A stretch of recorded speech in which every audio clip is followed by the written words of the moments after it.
This video is going to talk about a few of the more advanced topics from this unit. I'm going to touch on the ideas of symmetry, related angles, and correlated angles, and then just making sure we understand with these compound and double angle questions what the x, the y, and the r sort of have to do with what we're up to here. So let's start with this concept of symmetry for a sec, because this can be quite useful when you're getting into some of the trickier questions. So I want to start with, let's start with the graph of cos x.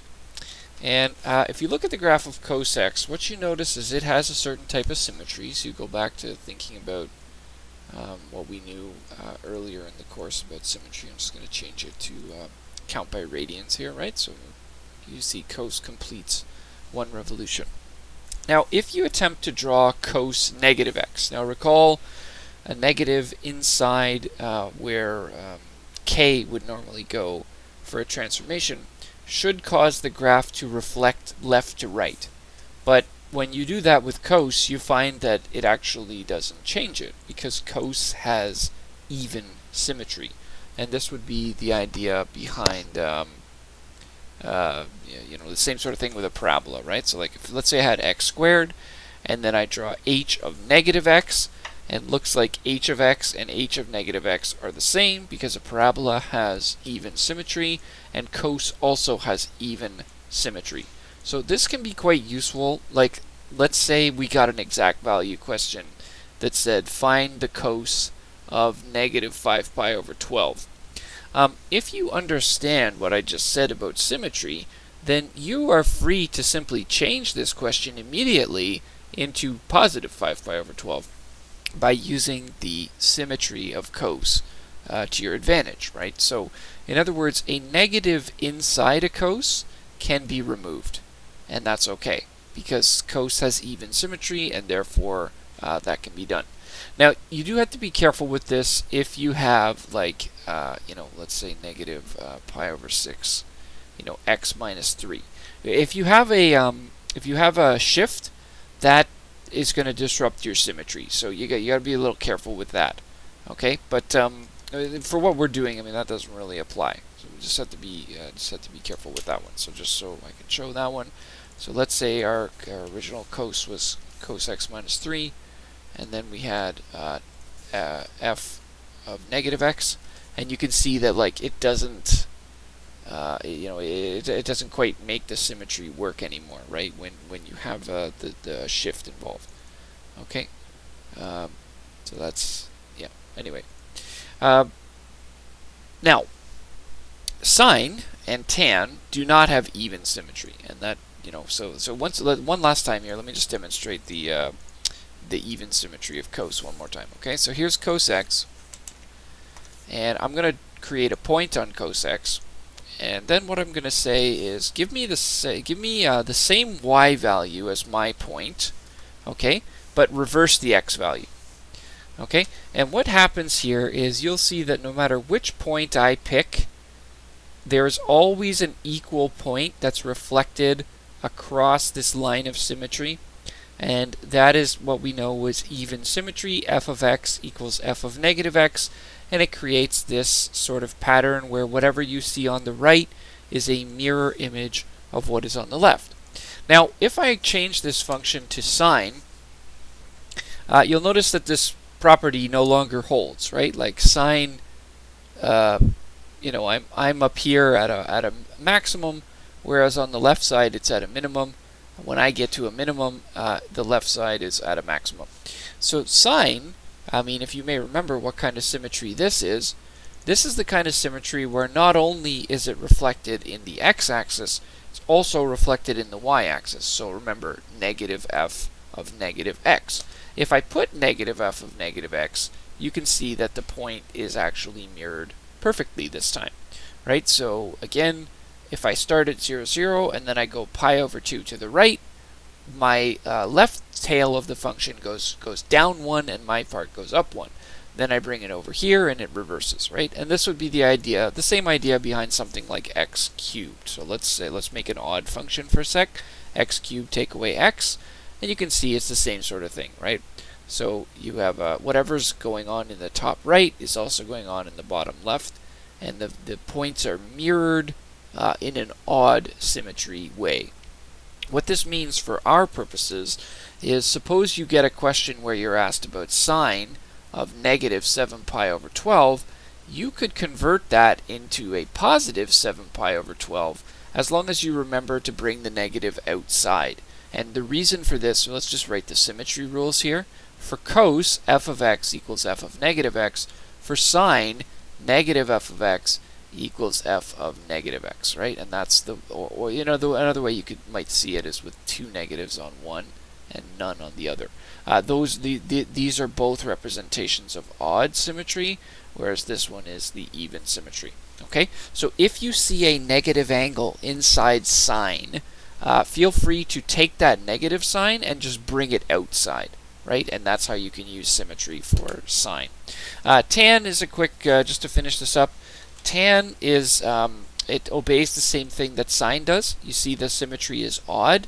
So as the function goes up and to the right, it also goes down and to the left, right? And so whatever's happening up in the top right, so let's say I have a point right here, there's a mirrored point, you know, down here at the bottom, okay? And that's odd symmetry again. So for tan, you're going to follow the same rule that you would follow for sine. So let's say we had negative 11 pi over 12 as a sample question.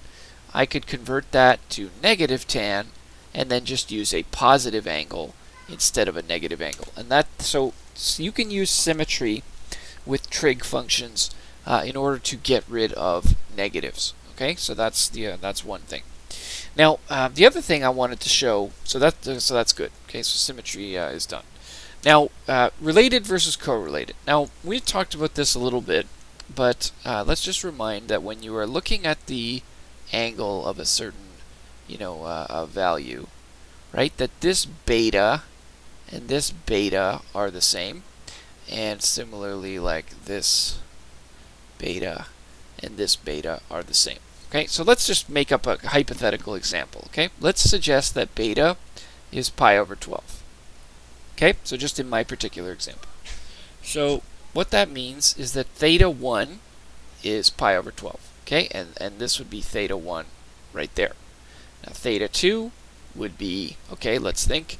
So it takes 12 pi over 12s to get all the way to the other side, because the other side is pi, right? So if I was all the way to the other side and then I had a beta of pi over 12, that would mean I have 11 pi over 12 over here, right? Theta 3 would be the next one. So again, just remind you that's theta 2. This is theta 3. Theta 3, but using the same logic, it would be 12 pi over 12 to get all the way to the horizontal, and then I have one more pi over 12, thus 13 pi over 12. Finally, theta 4 would be, well, it takes 6 pi over 12 to get to the top, 12 to get to here, 18 to get to here, and 24 to finish it off, right? Because remember, it takes 2 pi to finish off the circle. So if I go all the way to 24 and then back up, you know, a single beta, I would have 23 pi over 12. Okay. Now what's the point of doing this exercise?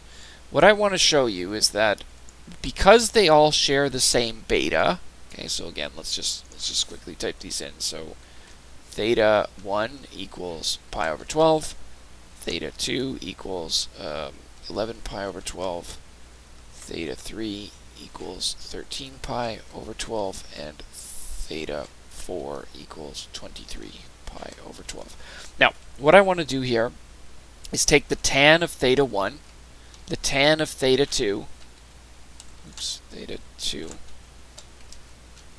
the tan of theta 3, and the tan of theta 4. Now, what you notice here is that they are all the same. They are all 0.26795, 0.26795, 0.26795, and so on and so on. And they're not just the same to 5 decimals, they're the same all the way down, right? They're the exact same value. Although, interestingly, you can see GeoGebra runs into some computation. I never noticed this, but it actually records them as slightly different at 15 decimal places, because I guess we're at the limit of how precise it can be. They are the exact same as one another. It's just some of them are positive and some of them are negative. Now you know from the cast rule that this would be positive, this would be negative. I'm thinking about tan here, right? This would be positive and this would be negative. So when I go back and look at this, I see that's the pattern I get, right? Positive, negative, positive, negative.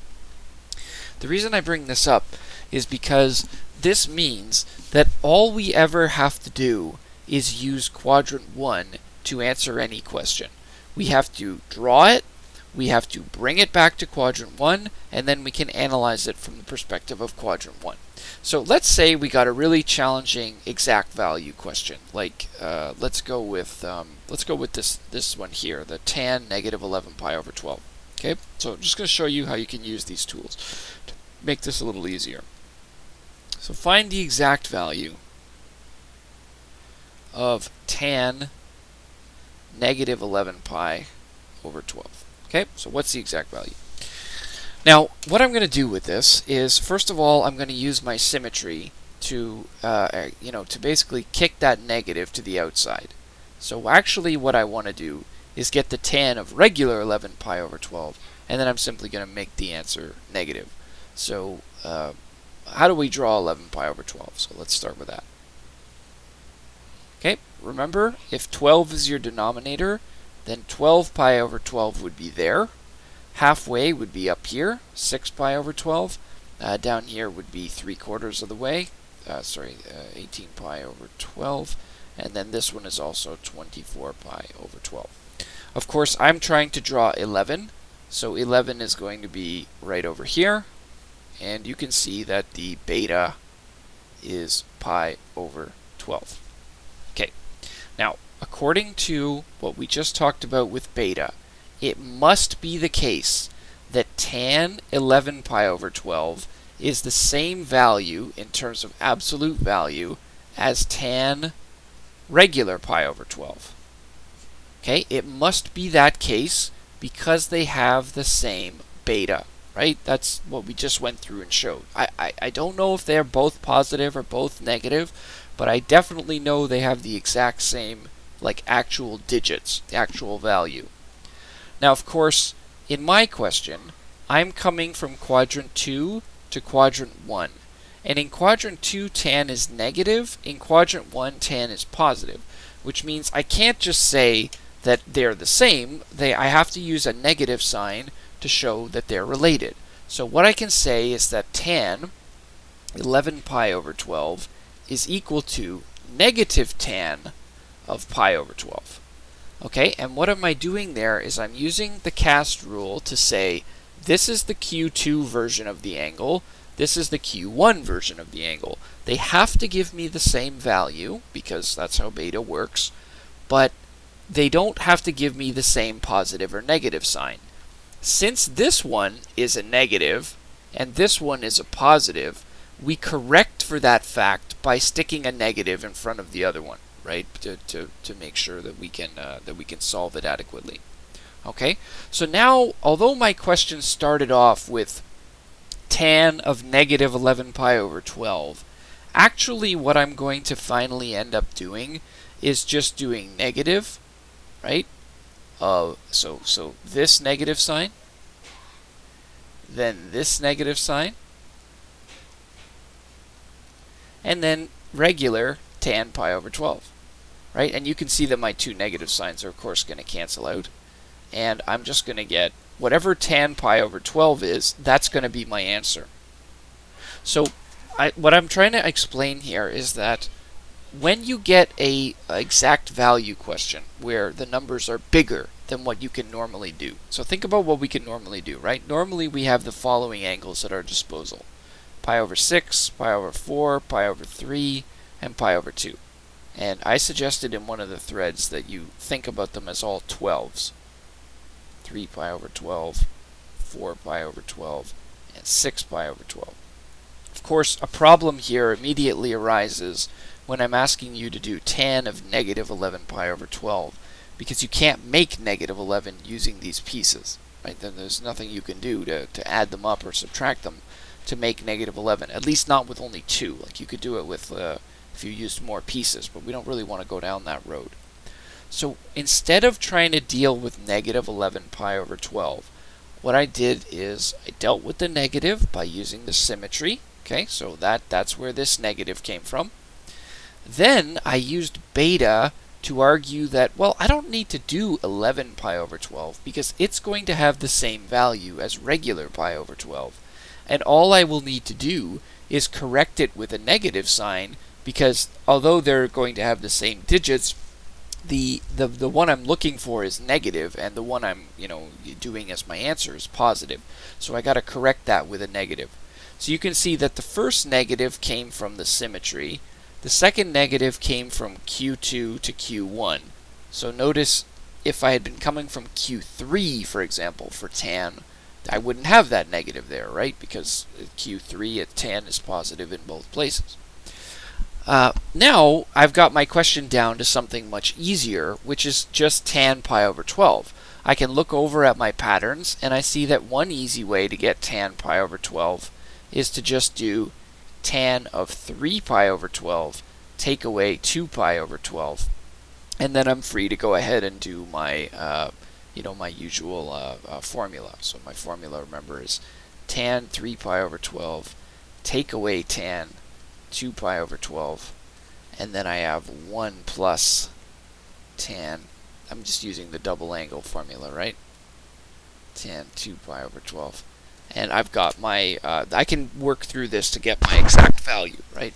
Remember, tan 3 pi over 12 is just 1, because that's, tan pi over 4 is just 1. So we have a 1 there, we have a 1 there, and then we have a, we need to get tan of pi over 6. So again, let's go back and draw. So here's pi over 6, here's pi over 3, and here's my 90 degree, right? My smallest side goes across from my smallest angle, and then I finish the triangle. What is the tan of pi over 6? The answer is 1 over root 3. So I go back over here, 1 over root 3, 1 over root 3, and I now have the exact value. This is the exact value of my original question, right? My original question. Let's prove it, okay, by doing the following. So let's verify with GeoGebra, okay? So I'm going to type in tan negative 11 pi over 12, and of course it comes up with a number that's not an exact value because I don't know what that is, right? Like what square root is that, or what fraction is that? I don't know, right? It's just a decimal to me. It doesn't mean anything. But if I compare it with what I just found, which is 1 over root 3, and then 1 plus 1 over root 3, and then I have b over c. And when I go ahead and calculate, this expression down here, 1 minus 1 over root 3 over 1 plus 1 over root 3, I see that it is the same thing that, that GeoGebra calculated for my original. And that's how I can get the exact value. So this is there's a lot of material here. It's a complicated question. It's not an easy thing to do. But hopefully that helps you, or you can, review it and look it over, and feel free to ask questions about it, of course. Last thing I wanted to talk about here is talking about x, y, and r. So again, just to go over this for a sec, like, suppose I tell you, let cos A equal, I don't know, let's say negative 5 over 13. Okay? Then you're being asked to find, let's say cos 2A. Okay? Now, to do this, what you're going to look at, or like there's lots of questions that are kind of like this, right? They're like, they give you something about cos A or sine A, and then they say find cos A or find sine A plus B, and then they give you something else like cos B is I don't know, negative 6 over 10 or something, whatever, right? They get like all these kinds of questions. When you're doing these sorts of ones, okay, so let me just erase this extra stuff. When you're doing these sorts of ones, again, feel free to post about it, right? Of course, I'm happy to help you with them. But just to show an example, remember that if for any given angle, okay, so cos, sine, and tan, they're all related to the idea that you have a point somewhere, right? You have a point somewhere that has an x, it has a y, and it has an r. Okay, so remember the r meaning the radius and an r. Okay, now The reason that that's important is because the cos of your angle is equal to your x coordinate over your r, your sine is y over r, and your tan is y over x. So let's make this so what do I do here if I want to know, cos A is such and such, find cos 2A. Let's stipulate that, let me change it actually, I'll make it a little bit harder for us, because cos is actually the easiest one. Let's do a sine 2A. Okay, and then let's stipulate that A is in quadrant 3. Let's just put A in quadrant 3, okay? So pi is less than A is less than 3 pi over 2. This would indicate that we are looking at quadrant 3, okay? So just to draw my diagram a bit better, well, if cos is negative 5, right, that means I go 5 this way, and I go 13 that way, and I'm at negative 5 comma something, right? I don't know what the y is. I know that the radius is 13, but I don't know what the y is, right? Now these coordinates are part of a circle, right, with a circle with a radius of 13, which means that x squared plus y squared has to equal r squared, because that's the equation of a circle. So if we have negative 5 squared plus y squared equals 13 squared, then it must be the case that y is equal to the square root of 169 take away 25, right? 13 squared is 169, 5 squared is 25, bring it over, and so on. So that means that y is equal to the square root of 144, which means y is equal to plus or minus 12. Now in my situation, okay, it indicated to me that I was supposed to look in Q3, which means I know the y has to be the negative 12, not the positive, right? I know which one it has to be. If it doesn't tell you what quadrant to look in, unfortunately you have to take both. Okay, so be careful about that. If it says, if it tells you what quadrant you're in, then you go to that quadrant. If it doesn't tell you what quadrant you're in, like this, then you have to proceed with both answers and give both answers at the end. Okay? Anyway, I don't think I'm going to ask that, but if it comes up, I shouldn't say I'm not going to ask it specifically, but it could come up, right? And this is what you do. You just continue the question in two different, like you go like case 1, it's this, case 2, it's this. Okay? Now, anyway, let's leave this to the side for now, and if it comes up in the work or whatever, if you want to ask more about it, just post and we can discuss it further.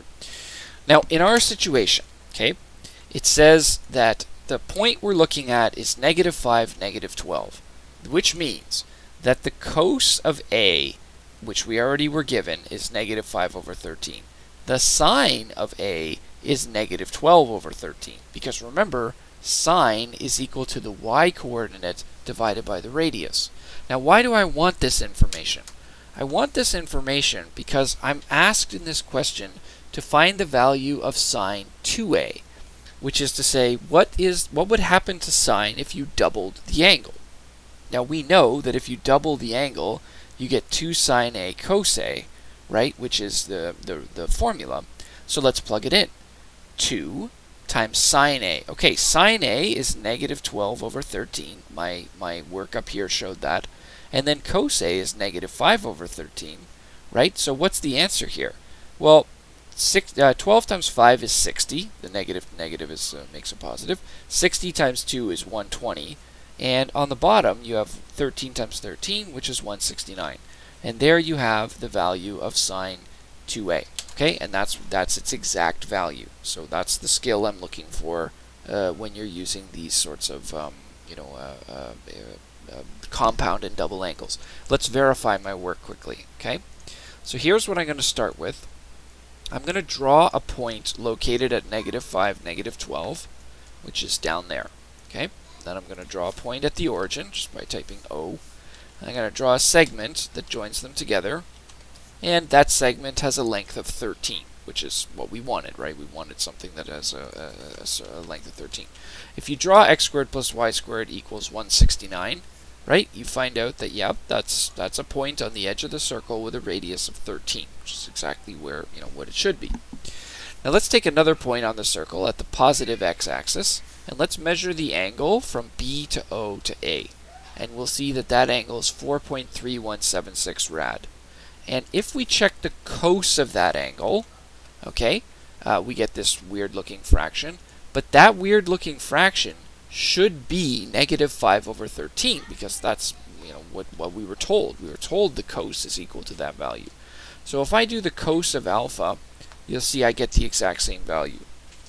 Okay, and this is the cos of alpha. If I get negative 5 over 13, right, I get the same thing. So negative 5 over 13 is supposed to be the cos of our angle. Well, I just found out what the angle is, right? 4.3176, etc., etc. Now, if you double that angle, so what I'm going to type now is sine of 2 alpha. I'm going to double it and take its sine. I get this answer, 0.71006.